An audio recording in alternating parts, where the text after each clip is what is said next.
This is about introduction to Scilab. Actually, last session that I had was on Matlab. The issue with Matlab is that it is a paid version and the cost is too high. Until and unless installed by the institutes, it is very difficult for students or researchers to use Matlab for their simulations. So, considering that thing into my mind, I took up another topic, which is Scilab. Today, we will see its capacity and view some of the applications that are possible with Scilab. Matlab, we know, has got many functions inbuilt as well as the ones that we can introduce, call functions and so on. But it has to be approved by MathWorks so as to be included as an inbuilt function. However, Scilab does not have such restrictions. If you look at Scilab, we have certain points where this is far better than Matlab, especially for those people who do not have access to it. As we can see on the slides, Scilab is an open source and Matlab, as we know, is a closed source. Ownership of it is with MathWorks, and in Scilab, there is nothing like that. It's a research community group, and new codes can be added by the users and individuals like you. In Matlab, we are aware of Simul, that is not graphical simulation. In Scilab, the same thing is done with examples. Matlab was established around 1984, and it was in 1990 around that Scilab was authenticated by INRIA, that is a group of researchers, and the present version of Scilab that we have is 6.1.0. That of Matlab we have is 9.8, release 2020. If we move on to the features in Scilab, we know that any line that ends with 2 dots is the start of a new continuation line. Double slashes for comment, and more than one command can be entered if we use separation using semicolon. The features, everything is a matrix in Scilab. It is case sensitive, and there are certain predefined characters like pi, NaN, infinity, and so on. Let us have a look at some of the regular commands, and then later on I'll move on to some high-level commands.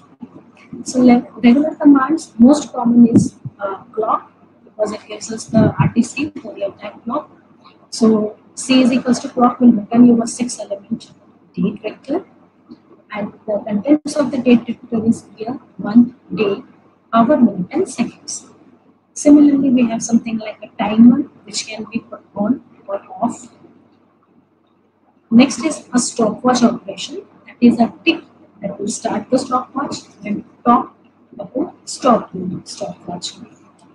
Whatever operation is needed is introduced between tick and clock.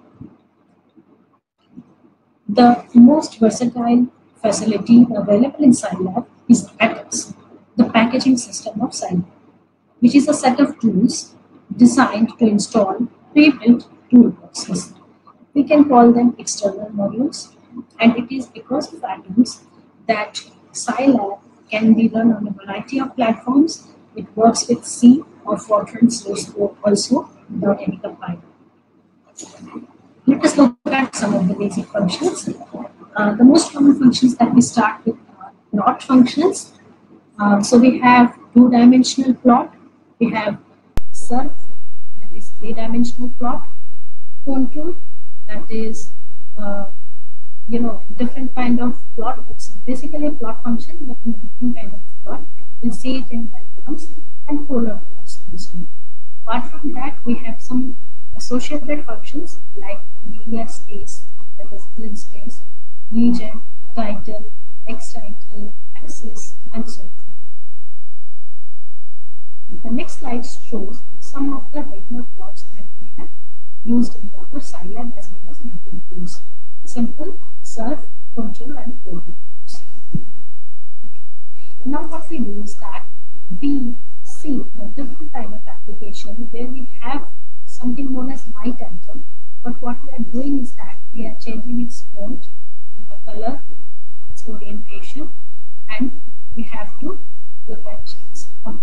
So if you look over here on my right hand side, there's a very small My Title shown in blue. Basically what I have done is that I have written My Title in blue. So the title in blue, line number 4. Similarly, title edge color red. So it is put inside a red box. Positioning, dimensions, rotation by 90 degree, and all of this together written in one command will give you this My Title as seen here on the right hand side of the slide. So this is how plot can be modulated to give us this results. Now all these are very simple tasks. So now we move on to high level tasks. That is something like animation. Animation, we will see animation a little bit, but to begin with animation, we first should do it in single dimension. So animation with Scilab, we assume there is a point on the x-axis and this point is moving with time. So it will take different positions like x1, x2, x3 and so on. So what we have to do is that something like this is to be done. So in position x1, we draw a circle. In the next instant of time, we erase it. Next instant of time, at position x2 on the right hand side of x1, we draw a circle. Next instant, we erase it. Similarly, x3, x4 and so on.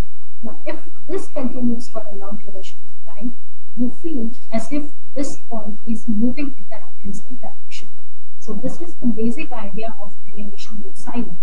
But this is very preliminary, very basic. If you look at applications, we have something like this available on transition as well as rotational motion.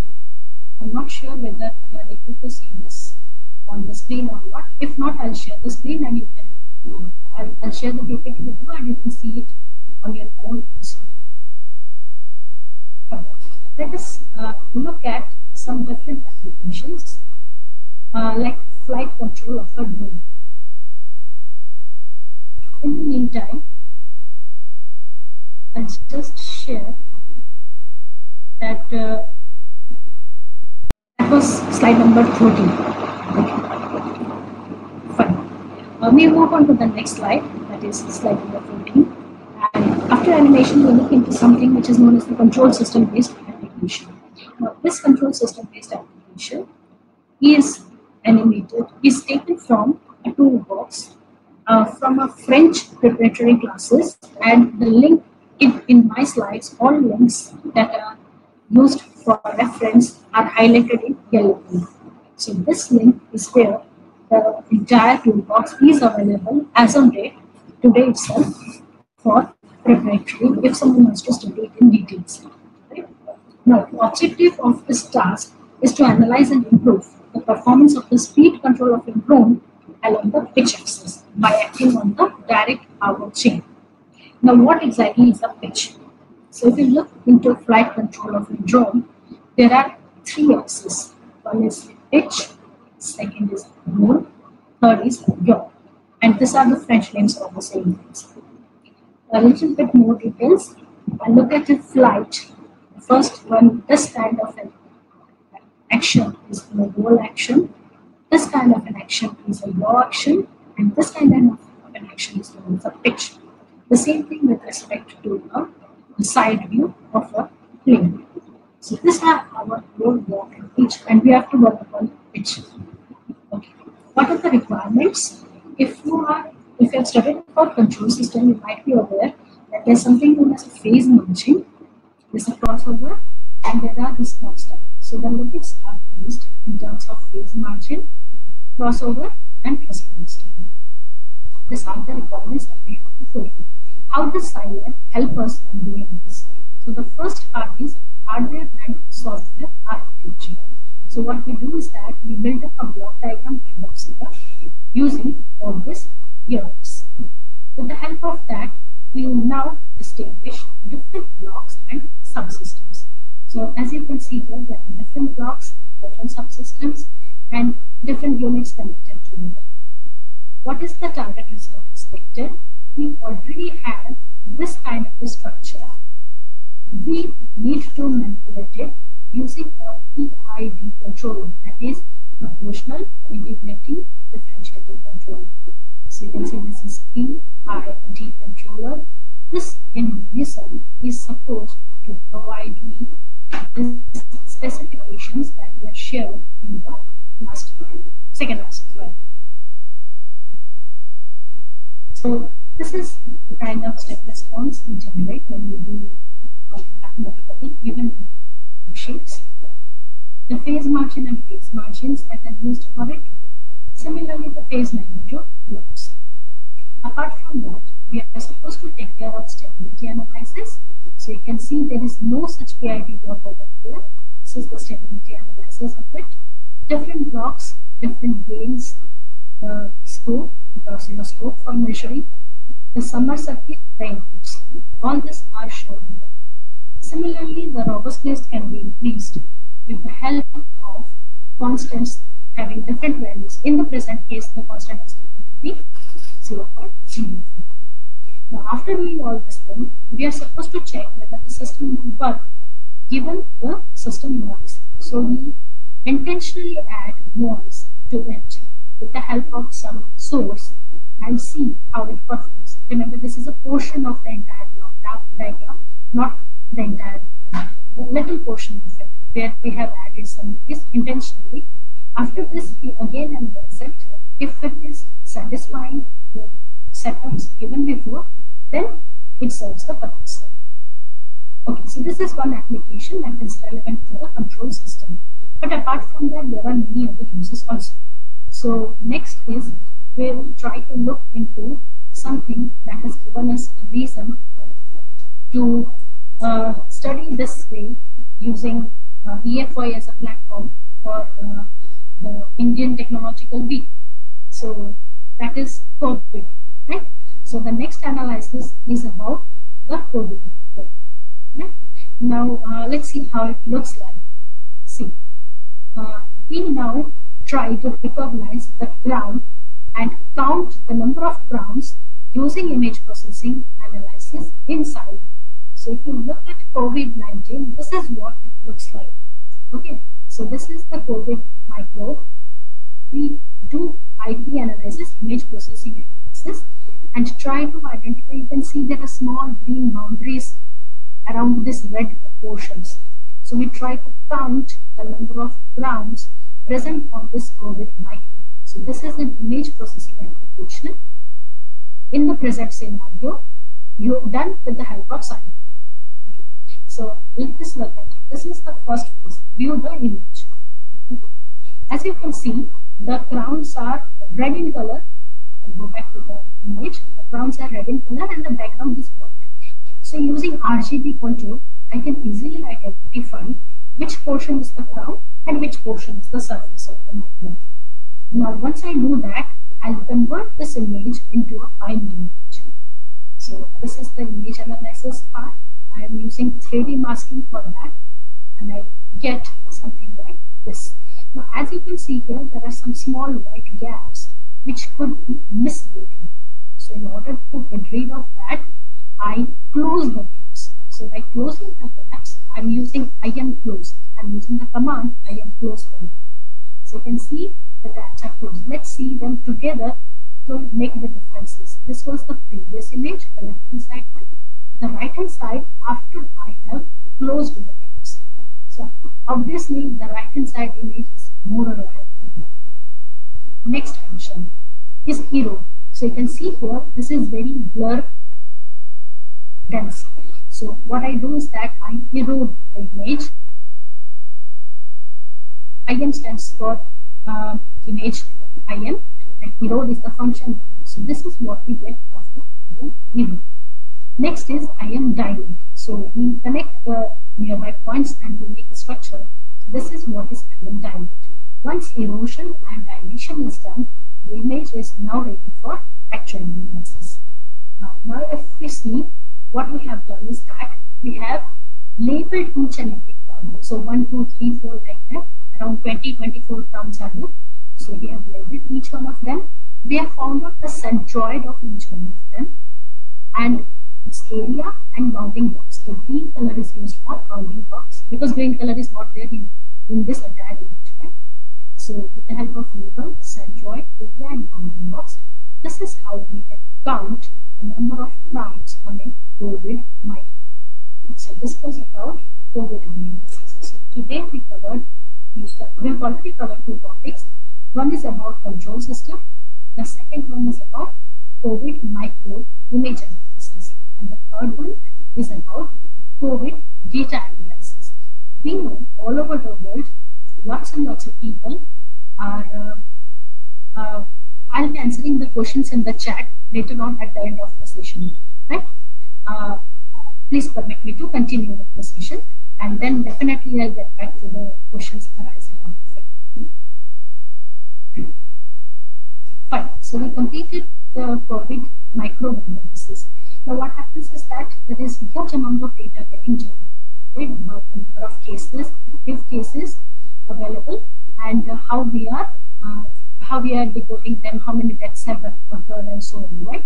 Again, as I told before, the comments written in yellow color are all active links, active check as on today, right now before the presentation, right?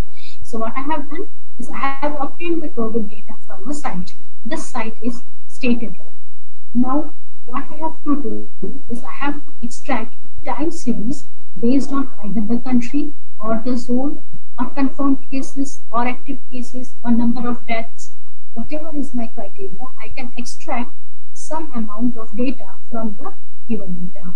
Now with the help of that, we can proceed for time series analysis. So if you look at the second yellow link, this is global data. From global in the sense, entire globe. So you have to individually separate country-wise or Asia-wise or zone-wise or maybe age-wise. You have to extract the data on your own. Right? Okay, let's see how we have done that. And this is the third part of the entire analysis. Right? So COVID-19, how much time do I have? Okay, fine. I hope I'll be able to complete it, maybe 4 or 5 more minutes. Okay. The COVID-19 analysis as on 19/4/20. Every that account is different, right? This analysis done as on 19/4/2020. So this left-hand side shows the confirmed cases in Malaysia. The one in the right-hand side shows Malaysia and Singapore together. The green one is for Singapore. Now what we do is that we do curve fitting on this data for analysis. So what I have done now, I have shown some plus signs. With the help of plus signs, I have tried to imitate the curve that is there. So this is what I am getting, but as you can see, it is not a perfect fit. The green color is separate and the process are separate. Right? So I need to make it better. So this one is a better curve fitting. I hope you all agree that this almost, tries to take the same shape as that of the curve. Right? Let us have a look of both of them together. So this is what actually looks like. So this is used for curve fitting. Curve fitting is a very integral part of time series analysis, and presently it is very much in demand. Okay. Now this was cumulative cases. If I look at non-cumulative cases, that means per day cases. So this has the account for Malaysia and for Singapore. Okay. Similarly, it is possible to plot histograms, bar charts. This is for Asian countries and so on. And similarly, we have more such results available with us. Okay. Now let me go through the questions that you have used. You have said to me, and Geeta says that can you get the size of this confidence topic? Yes, you can get it. If Ashwini will look into the matter, if he says it is fine to share, I do not have any objection in sharing this with you. As such, whatever content is taken is available from scilab.org. The only thing is it may take you more time to find it out on your own. I could do it easier because I have been practicing it. Right? Binarized image is obtained through which tool? It's an image processing analysis. So binarizing of an image is very easy to be done, and you'll be able to do if you are little aware of image processing. you'll be able to work out this finalization. It can be done with the help of color. In the present case, it is done with RGB color codes, and I have taken a boundary of red, green, blue distribution. With the help of this boundary, I have analyzed anything that falls above it is white, anything that falls below it is black. So that is how I have done the analysis. Please share the PPT. Okay, of course, PPT can be shared. If Ashwini has no objection to it, we can definitely share the PPTs. In practical, if you want to see, Scilab.org is the site for it. And as I said, all the data is collected from that site itself. So you can go there. The only thing is you'll have to search a little bit, and it will be easy for you to get it and understand also. If you are a little aware of image processing tools and all, you can easily solve it. This brings us towards the end of this session. I hope I was able to complete it on time. Any further questions if you have, you can definitely mail me. I'll share my email ID for your reference. And Ashwini also has my contact. So if I can also help you in getting back to me. However, if you keep on practicing, you will be able to do it on your own. In practical, if you want to do it, you have to install the software based upon your laptop or PC capabilities, whether it is 32-bit or 64-bit, and so on. Or what OS it is running on. You can run on Linux and Windows, right? It will work. You have to just download the relevant software, execute it, and then run it in practical. It will definitely work. You have also online help available. Okay, fine. So Scilab capabilities are many. I just tried to cover 3 today, and I hope it inspires you to take up more such challenges. You let me know if you have any queries. I'll stop my presentation at this point. Thank you.